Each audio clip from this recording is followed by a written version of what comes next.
Olá, queridos ouvintes. Eu me chamo Caio César, sou estudante de Ciências Biológicas da Universidade Federal do Estado do Ceará. Hoje é 21 de setembro de 2020, anos aí de pandemia do coronavírus, e eu juntamente com meu amigo Leandro vamos falar sobre didática. Isso mesmo, sobre didática. E por que eu comecei a assoviar nessa musicazinha do Louro, né, do papagaio Louro? É, Vou começar com uma pergunta. Você já se perguntou como o papagaio aprende a falar? Como ser humano. Então, hoje a gente vai tratar de didática, mas também intercalando aí com assuntos, né, através de um olhar biológico, né, dialogando com as ciências biológicas, que é a nossa área. Então, hoje vai meio que ser um diálogo entre eu e o Leandro, que somos biólogos em formações, discutindo essa perspectiva didática através da percepção biológica. Então, convido aqui meu amigo Leandro a se apresentar também. Fala aí, Leandro. Fala, Caio. É um enorme prazer dividir esse espaço com você. E antes de tudo, eu queria deixar uma indagação aos nossos ouvintes. O que é didática? Será que alguma vez você já se perguntou o que ela é? Será que você sabe que ela também está incutida em outros animais e não somente nos seres humanos? Essa e outras questões nós discutiremos ao longo desse podcast. Eu me chamo Leandro, eu curso Ciências Biológicas na Universidade Federal do Ceará e atualmente eu estou no quarto semestre. Esse será um grande espaço, momento de discussão, momento de aprendizado, tanto para a gente, né, Caio, como para os nossos ouvintes. Eu acredito que será bastante proveitoso. Ao longo desse podcast, nós responderemos o que é a didática e como ela está inserida na perspectiva biológica e não somente nos seres humanos. Essas e outras questões nós buscaremos, tentaremos responder ao longo desse podcast. Então, vamos continuar, Caio. É isso aí, Leandro. E partindo do conceito que didática é a transmissão do conhecimento, né, para os demais indivíduos, utilizando técnicas que ajudam na compreensão do meio e até mesmo na própria sobrevivência. Hoje a gente vai explorar, vai abordar o mundo animal e as diversas formas didáticas que existem nele, né? Ou seja, a gente vai falar, né, do comportamento animal e também pegar o homem, porque muitas vezes a gente exclui o homem como um animal. E como o grande filósofo Aristóteles, né, tem a frase famosa dele, o homem é um animal político. E justamente a gente vai analisar esse homem como um animal, como incluso no ecossistema e como ele se comporta no contexto social de aprendizagem, né, instintiva ou orientada através da sua razão, mas de certa forma como um animal. Então a gente vai explorar isso aqui nesse diálogo. Bora lá? É isso aí, Caio. Antes de mais nada, eu queria falar um pouco sobre a didática em si. E falar sobre Comênios, porque ele foi a primeira pessoa, o primeiro autor na obra Didática Magna, de 1651, que usou as primeiras interpretações falando que a didática é a arte de ensinar. E esse grande autor tem uma importância fundamental para a didática que a gente conhece hoje. Depois dele tiveram outros autores, como Dames, Libânio, Paulo Freire, Veiga e outros. Mas a nossa intenção nesse podcast não é falar simplesmente da didática em si, mas falar como ela está inserida na perspectiva biológica. Muitas vezes a gente, vamos falar da gente, de nós seres humanos. Muitas vezes a gente faz algo que a gente nem sabe que foi passado de geração em geração, como por exemplo, que muitas pessoas têm o costume de pedir a bênção do pai e da mãe. Isso está incutido, tanto por causa da religião católica, evangélica, mas o que muita gente não percebe é que isso é algo que é passado de geração em geração. Eu vejo, meus pais me ensinam, eu faço, aí quando for lá na frente com meus filhos, netos, bisnetos, eles vão passando essa geração, vão passando essa cultura de geração em geração. Isso é uma forma de didática. A didática ela está muito mais além do que simplesmente uma sala de aula, um conteúdo programático, conteúdo que a gente precisa estudar para, entre aspas, ser alguém na vida. A didática ela está muito além disso. Ela significa transmitir conhecimento, transmitir cultura, usar métodos, usar técnicas, usar formas para facilitar a transmissão daquele conhecimento. E nós, como seres humanos, nós como constituintes do ecossistema, da natureza, a gente também está inserido nisso. Assim como os chimpanzés, assim como outros animais também fazem essa transmissão de conhecimento, a gente também está inserido nisso. A diferença é que a gente tem a consciência. A gente sabe o que está fazendo. A gente tem a consciência, primeiro, que estamos vivos. E a gente sabe aquilo que a gente está fazendo vai interferir lá na frente. Essa é a grande diferença da gente para os outros animais. Mas aí, vamos continuar, Caio. Pode falar, fala um pouco mais e vamos dar prosseguimento ao podcast. Realmente, Leandro, isso está contido, né? A didática está contida no nosso dia a dia. Parte mais do que uma preparação de um professor em um plano de aula, né? E alguma coisa do tipo, os recursos didáticos que ele vai utilizar ali.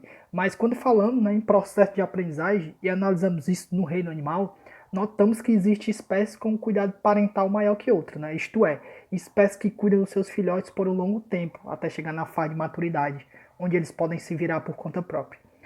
Enquanto isso, o filhote vai aprendendo com seus pais, que vão ensinando a se alimentar, a se proteger e até mesmo a namorar, né?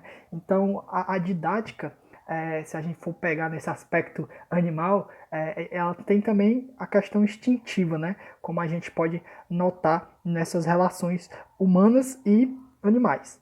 É isso daí, cara. Eu ainda pegando um pouco do fio da meada do que você está falando, eu li recentemente no site Globo sobre uma reportagem, uma pesquisa que foi publicada na revista Plants Biology, onde falava que chimpanzés na floresta de Budongo, em Uganda, eles aprenderam a coletar água da chuva que estava retida em folhas. Como isso aconteceu? O chimpanzé macho, ele usou o musgo como uma forma de esponja para absorver a água barrenta que estava no chão, e outros animais, a fêmea viu aquela atitude e copiou. E alguns dias depois, aquela fêmea que copiou aquela atitude passou também para os filhos menores aquela ação. Ou seja, foi uma forma de transmissão de conhecimento, ainda que de uma forma indireta, porque o chimpanzé ele não ensinou, assim, vamos dizer assim, diretamente para os outros animais, mas o simples fato dele fazer foi o suficiente para os outros animais copiarem e passarem aquela atitude adiante. Ou seja, isso foi uma troca de conhecimento. É uma forma de usar a didática no mundo animal. É claro, eles não têm a consciência que a gente tem, mas eles usam, transmitem o conhecimento e a gente não pode dizer que isso não é uma forma de didática, que isso não é uma forma de transmissão de conhecimento. Então, partindo também sobre esse viés, né, que a gente está dialogando aqui, a didática ela tem como estrutura, digamos assim, um objeto, né, de pesquisa, de estudo, seguindo os princípios que se vão estudar aquele objeto e um campo de investigação, que vai ser a forma como você vai estudar aquele objeto e tudo mais. Então, voltando agora, né, retornando aí para o início, aquela pergunta, né? Por que papagaios aprendem a falar como os humanos? Vou dar um tempo aí de resposta para vocês ouvintes poder pensar um pouco. Vou dar 5 segundos, vamos lá. 5 segundos é pouco tempo, né? Vou dar uns 20 aqui.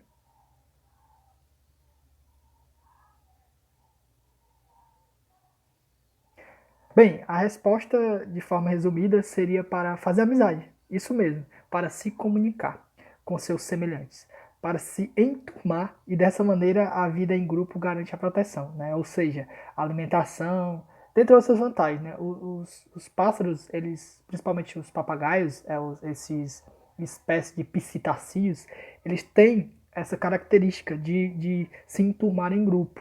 E isso é uma vantagem evolutiva, né? A comunicação é um instinto natural de várias espécies. Então, quando um papagaio é criado em cativeiro, ele imita a sonoridade das palavras humanas para poder ser aceito naquele ambiente que ele está. E, e você me questiona isso.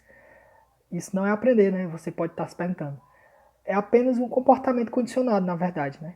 Entretanto, pesquisas realizadas com essas aves demonstraram que elas têm a capacidade de entender conceitos abstratos, né? Como admirar uma imagem que contenha formas geométricas de diferentes cores e dizer quantos triângulos amarelos contém nessa imagem, por exemplo. Então, esse é um processo em que os papagaios, né, a gente está citando aqui, mas tem outros exemplos, como corvos também foram notados, que determinado corvo nos Estados Unidos, eles notavam na avenida ali, onde passavam carros, e eles acabavam pegando castanhas, nozes das árvores e jogavam na avenida, para que os carros que passavam pela avenida destruíssem as nozes e eles comessem o que tem dentro das nozes. Então também é um processo de aprendizagem, né? Uma observação do espaço ali. Não sei se é perpetuado, né? Se é ensinado como o ser humano faz, com cultura, com didática, mas temos aí também um processo de aprendizagem. Ainda falando sobre nós seres humanos, antropólogos afirmam que o que difere a gente de outros animais é a nossa capacidade de transmissão de conhecimento, cultura, de geração em geração. Mas aí eu faço o questionamento a você, ouvinte. Se outros animais também fazem isso, transmitem conhecimento de geração em geração, o que realmente difere eles da gente. Essa é uma questão que não é fácil e aqui não é nossa intenção discutir isso nesse momento, até porque aí vai diversas opiniões, filosofias, crenças, e aqui a nossa intenção é simplesmente falar a didática do âmbito biológico. E vamos dar outro exemplo simples que todo mundo conhece sobre a transmissão de conhecimento, é o gato. O gato, eu acredito que todo mundo já viu, quando ele é ainda pequenininho, ele faz cocô, ele cava no chão ou na caixinha de areia, ele enterra lá sem ninguém precisar ensinar. Ou seja, ele sabe que aquilo ali é importante. Ele com certeza ele viu a mãe dele fazendo, começou a perceber que aquilo era importante, tanto para tirar o odor tanto da urina, da fezes, para afastar predadores. Ele viu que aquilo era importante, começou a copiar.